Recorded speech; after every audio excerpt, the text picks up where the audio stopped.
What is it about the Negro? I mean, every other group that came as an immigrant somehow, not easily, but somehow got around it. Is it just the fact that Negroes are black? White America must see that no other ethnic group has been a slave on American soil.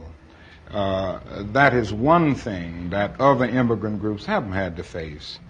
The other thing is that the color became a stigma. American society made the Negro's color a stigma. America freed the slaves in 1863 through the Emancipation Proclamation of Abraham Lincoln, but gave the slaves no land or nothing in reality, and as a matter of fact, to get started on. At the same time, America was giving away millions of acres of land in the West and the Midwest, which meant that there was a willingness to give the white peasants from Europe an economic base.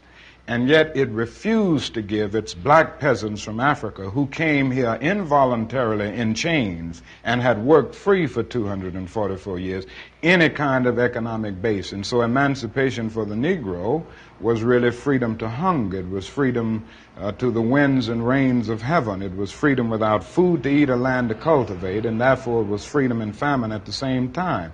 And when white Americans tell the Negro to lift himself by his own bootstraps, they don't look over the legacy of slavery and segregation. I believe we ought to do all we can and seek to lift ourselves by our own bootstraps, but it's a cruel jest to say to a bootless man that he ought to lift himself by his own bootstraps. And many Negroes, by the thousands and millions, have been left bootless as a result of all of these years of oppression and as a result of a society that deliberately made his color a stigma and something worthless and degrading.